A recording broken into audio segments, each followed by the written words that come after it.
Ludicrous feed is proudly sponsored by Carloop Data and KOBA Car Insurance.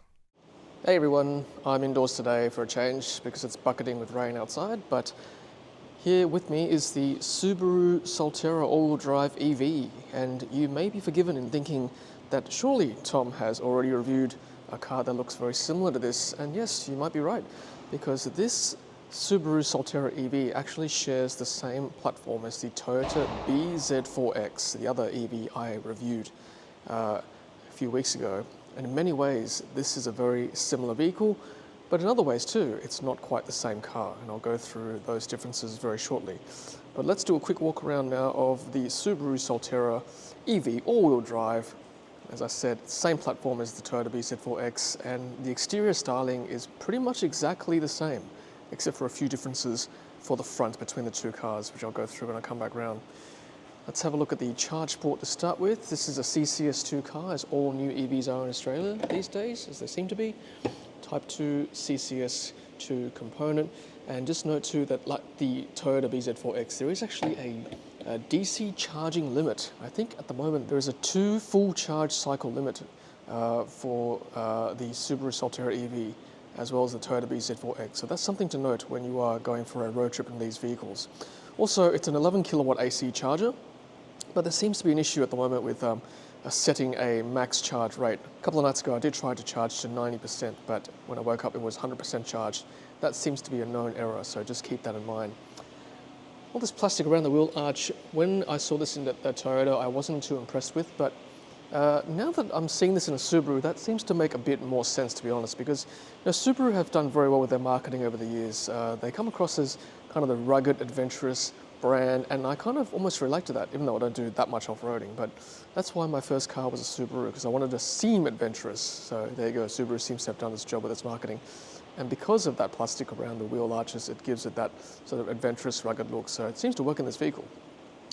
So let's have a look at the wheels here. So both front and back the same, running on Yokohamas, and I think these are the 20-inch wheels, if I'm not wrong. No, correction, these are actually 18-inch wheels. The Touring Edition, by the way, does come with 20-inch wheels. There's no difference in powertrain for the higher spec. You get a few extra additions with that higher spec, but it's still all-wheel drive, and it's still a 71 kilowatt hour battery. And because it's all-wheel drive, the range is slightly less than the Toyota BZ4X entry level. And I'll go through the ride, handling and dynamics in our drive later on. But just as a preview, I must say the all-wheel drive variant of this platform drives a lot better. It's a lot more enjoyable to drive. So coming back to the rear now, and there we go. Same as the Toyota BZ4X, obviously with the Subaru badging across the back there. So Subaru, Symmetrical all-wheel drive, Subaru badging, Solterra EV. And let's have a look at the boot and also the back of the car. Oh, the lights have turned off. Sorry about that, sometimes the car park can be a bit dark. Hopefully you can still see, but I do like this little wing up here. It is a very big car, by the way, the Subaru Solterra EV, as well as the BZ4X being the same car. Very big car, good family vehicle, I guess. Let's have a look. It is automatic lift gate in the Subaru. You get a cargo tray, which I don't think comes standard in the Toyota. Now this has a case full of cables for road tripping, not standard, by the way. Subaru were at pains to tell me that, not standard. This is supplied by EBSE for their press car, but it doesn't come standard with the car. All the child anchor restraints at the back here, 60-40 split, no spare tyre. So there goes some this charging cable there. I think there's a portable 10 amp charger here that comes with the vehicle. And yes, confirming that is a portable 10 amp charger in there. Okay, let's close the boot. And pricing wise, it's starting at 69,000 Australian dollars before on roads, which is $3,000 more than the Toyota BZ4X front wheel drive variant. To be honest with you, for an extra $3,000, it's actually pretty good value for an all-wheel drive vehicle. Okay, so someone has driven into the car park, which means the lights have come back on. So we'll try and do a review nice and quick while the lights are on. EV badging there, that's pretty cool. And across the front here, that's the difference between this car and the Toyota BZ4X. So a bit more detail around the front here where the Subaru badging is, and some extra fog lights down here as well, down below, which the Toyota BZ4X did not have. Some nice side curtains here as well, just underneath the headlights, which by the way are adaptive headlights. So I've tested that this week in the dark, and the high beams are adaptive, which means that they do block out the oncoming cars and the leading cars as well, so which is pretty cool. A bit of a plastic trim up here on the top, and unlike the BZ4X, there are roof rails for the Subaru Solterra EV up the top here. I guess adding to the sense of adventure that the Subaru brand seems to capture, thanks to their very clever marketing. And there's also a 360-degree camera as well around the car, which is something the base variant of the BZ4X did not have. Now just quickly back to the plastic around the wheel arches. In the grey, which is what this car is, it's not too bad. It seems to sort of blend in, but I guess if you've got a lighter colour like the white, then it will stick out some more. So just something to note there. Okay, quick look in the bonnet, nothing to see, no storage space. And we'll do the old door open shut test. Why not? And note too that I'm not actually an auto journalist. I'm just me with a YouTube channel who loves EVs. So I can only give you my real world experience. And we'll do that on our drive as well. Like the BZ4X, exactly the same interior pretty much. A few differences when it comes to the infotainment screen and the buttons, but essentially the car feels very much like a BZ4X when you sit inside. So we've got powered seat controls for the driver, Solterra floor mats, pedals there, controls on the driver's seat. And let's hop inside to have a look at closer detail. Okay, so those of you who have seen my Toyota review will know that the steering wheel sits lower than other EVs because you've got the cluster screen above the steering wheel so that you're looking above the wheel to look at the instrument cluster screen there, which personally I don't mind so much. I know there have been a few complaints from other journalists and content creators, but personally, for my build, it's not a bad thing. And I can actually capture more footage for you when we go for a drive, as you can see. Driver monitoring here, air conditioning vents, front trim, all that is very similar to the BZ4X. In fact, it's pretty much exactly the same, so no difference there at all. All the comments I made in that video apply as well to this. I think the trim around the edges might be different. This is a cloth material here on the side. Can't remember what exactly the BZ4X was. More piano black there on the edges, and also down here in the center cluster as well.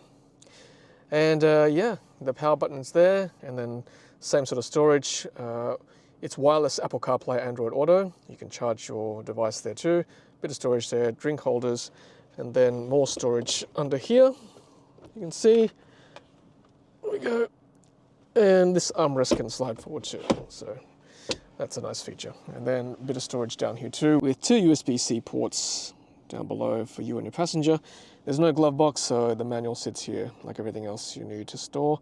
That would normally sit in the glove box. This armrest is nice and soft, a bit cheaper looking down here with the plastics.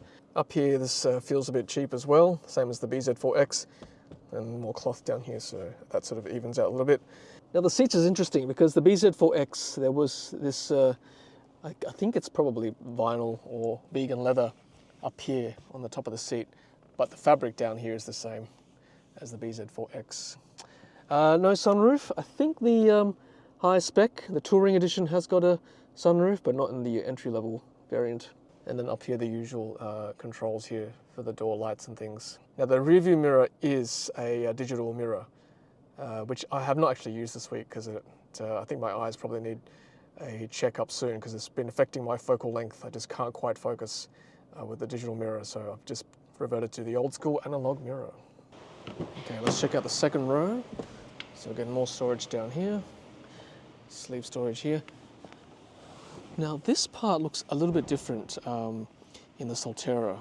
There's a few more controls here, two USB-C ports, and the rear seats are heated as well, which I don't think the Toyota BZ4X was. We've got pretty much a flat floor down here, given that this is supposed to be a ground-up EV. And then just panning across the back here, got ISOFIX anchors down here for child seats, and then a nice armrest in the middle with storage and a drink holder, and then access to the boot there. One gripe I had with the BZ4X, which I still have for the Solterra, is that there is no rear wiper. But it is a very big car, sport back as well, so it adds to aerodynamics. So a very big car, good for families, and that's one huge benefit of the Solterra / Toyota BZ4X. And in case you're wondering, the powered seat controls are only for the driver's side, whereas the passenger side is the old school slide, lift, pull, good old manual controls. And some more buttons down here by the driver's side, access the boot, auto high beams, and yes, there's an OBD2 port as well, so good to go for ABRP live data for trip planning. Strange storage is here as well, as was in the BZ4X. Got the right stalk for indicate, and auto lights, auto high beams as I said, and then auto wipers as well. No rear wipers as I said as well. Steering controls, pretty much the same as the Toyota BZ4X. We'll go through the infotainment screen very shortly, but as opposed to the BZ4X, the Solterra has got steering wheel heating. You've got seat heating as well for front and back. And then across here, you've got this icon here, which I assume is for possibly ice to frost. I don't know exactly what that is. If you've got a Solterra, let us know. And then split climate control as well. Different drive modes down here. Power is a lot of fun. Otherwise, eco if you want to save on efficiency. Rear view cameras, let's have a look at that. So 360 camera, which was not present in the BZ4X from memory. There you go, 360 view. That's pretty cool. And then you've got X mode, which I didn't try this week, but I guess it's essentially for off-roading, for extra traction. Then over here you've got brightness intensity for the interior lights, and also odometer and trip computer toggle. There you go, between the different trips and trip computer. Now the infotainment screen is pretty much the same as the BZ4X, so nothing really to write home about. I already did a full walkthrough of that in the BZ4X, but just quickly again, that's essentially what it is. Pretty straightforward to use, to be honest with you. Data, Wi-Fi, with the promise of over-the-air updates, I guess. Sound and media, navigation, media controls, phone, vehicle settings, and then you can also access Apple CarPlay, Android Auto, wireless as well, as I said. Now with the charging schedule, there it is there. But as I said when I walked through the car, if you want to set a lower charge limit overnight, it's hard to do, and this is a known issue. I set it once at 90% before I went to sleep to charge the vehicle, but when I woke up it was 100% state of charge, which is a concern because this car is actually a lithium-ion NMC battery, which means that you shouldn't charge it too often to 100%. So I think that's something that Subaru need to fix up if they want owners to get the most out of the battery and not affect the longevity of it. Okay, so no seat memory, so I've got to adjust my seat manually to get to a driving position. Let's go through the cluster screen real quick. So pressing these buttons here and switch between the different modes. So I'll show you when I'm driving. That's the powertrain, which doesn't show regen braking, which is kind of weird, I've got to say. There's different safety settings there for you to look at, messages. Efficiency, 16.7 kilowatt hours per 100 kilometers. That's the total average for the life of this press car. So if you do the maths on that, so let's see, a 71 kilowatt hour battery, divide that by 16.7, that'll give you a range of just over 400 kilometers if you drive the same way that journalists have been driving this vehicle. Okay, moving along the menu, adaptive cruise control mode, we'll do that in our drive, and then media, and back to the powertrain. On this side, you've got the speedometer, gear, and the current state of charge with the projected range. Also speed sign recognition as well. Now something the Toyota BZ4X did not have were these paddles. So you can see that plus sign and minus sign as well. And that is to do with regen braking. There's no one pedal driving, so you're effectively just going through the different grades of regen braking strength. I'll show you that in the drive part of the video as well. Okay, so that's my very quick run through of the Subaru Solterra EV all-wheel drive in the base variant. Let's head out now on the road for a real-world test drive. Okay, let's head off. And as you can see, there is quite a bit of rain at the moment. Just see the 360 camera there, probably. Left of screen. And this is why I would.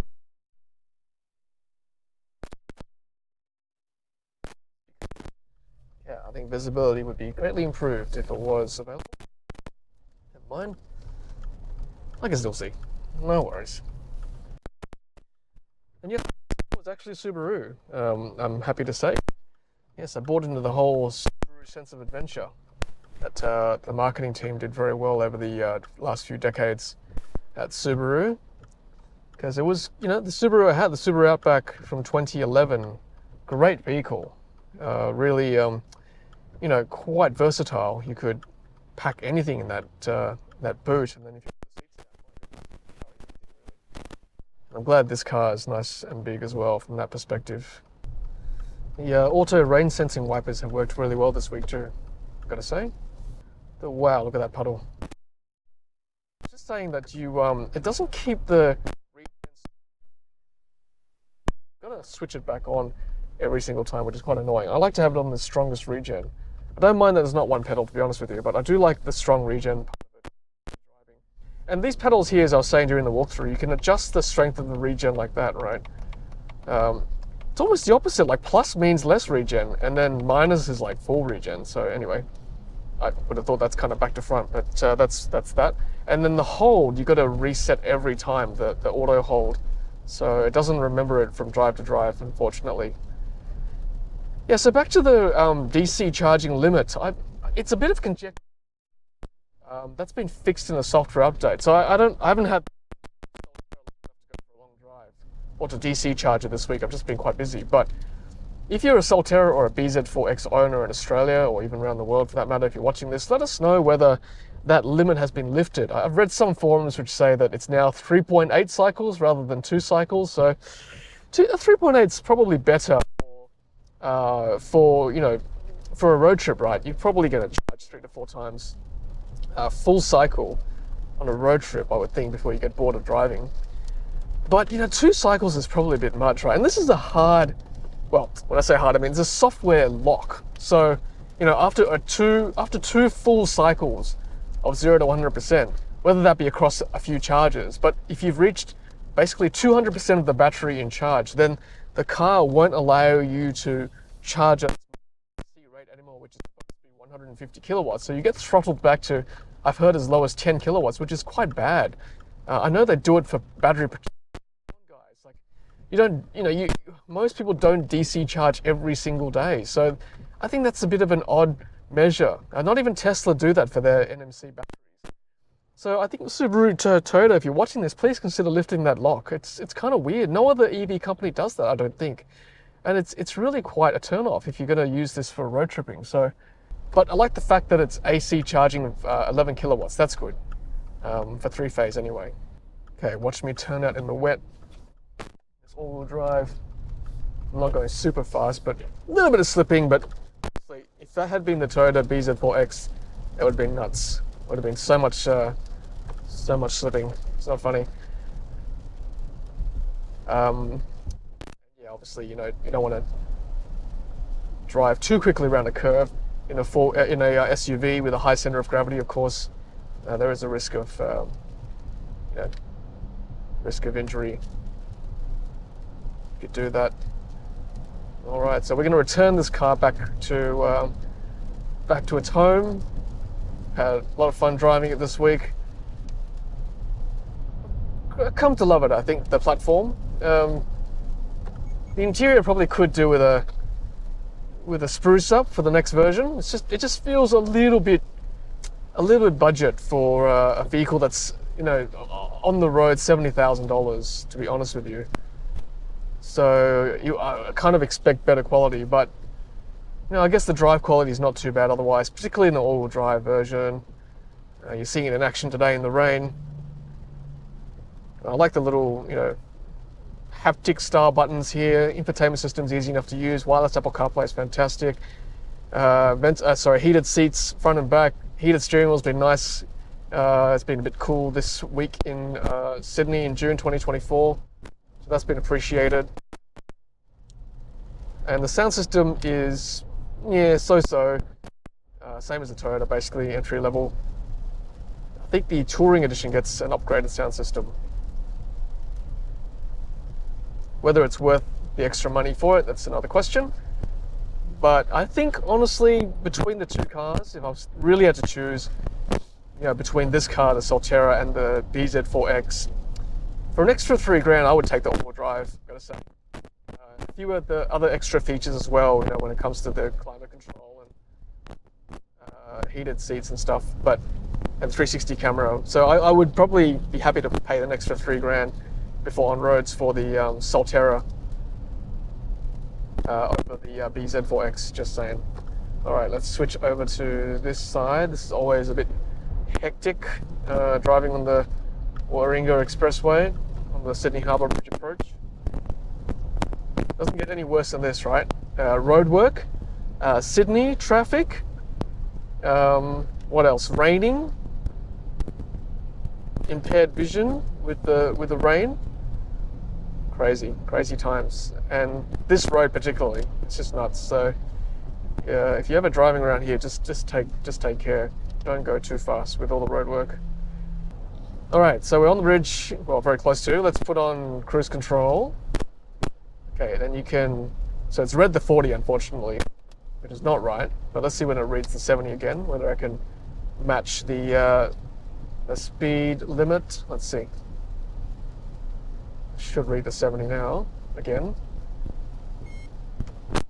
E-tag, all right, so let's see, hold up res to set to 70, so that's nice. That's nice speed matching tech there. Not all EVs have that, so that's one benefit of this. And then you can flick up and down by 1 kilometer an hour, or if you hold it, I'm going to cancel that because someone cut in. Let's see whether I can just set again. Resume, yep. And then hold minus all the way down to match to 70. You can see the powertrain going there. It doesn't pick up the regen braking strength, which is weird. Improvement. Then you can, yep, that's the visualization, I guess. You can adjust how close you want to follow the car ahead. I think that's closer. And then the compass is that one. Oh, sorry, compass. Back to compass. Oh, wait. Compass. Yep. And then the economy or efficiency. There we go. And then if you want to flick between, like, there you go, trip, like that, or the odometer. Wow, it is so wet today. It's crazy. All right, well, yeah, that's just a very quick drive, I know. Didn't do too much freeway driving, but you can see how cruise control works. I got to say, the lane centering's been pretty good this week. Just testing around the freeways and highways in Sydney, not too bad. No lane changing function, that's all right, but the lane centering has been quite good, quite solid. Certainly better than my BYD seal, so that's kind of like my benchmark for worst on market. Best on market is still, I think, Tesla Autopilot. So I think it's definitely towards the top end, so not bad when it comes to lane steering. That's it for me. Tom from Ludicrous. My review of the Subaru Solterra EV base variant with all-wheel drive, symmetrical all-wheel drive. Let me let this bus in. But just want to thank our friends at Subaru Australia for loaning this to me for the week.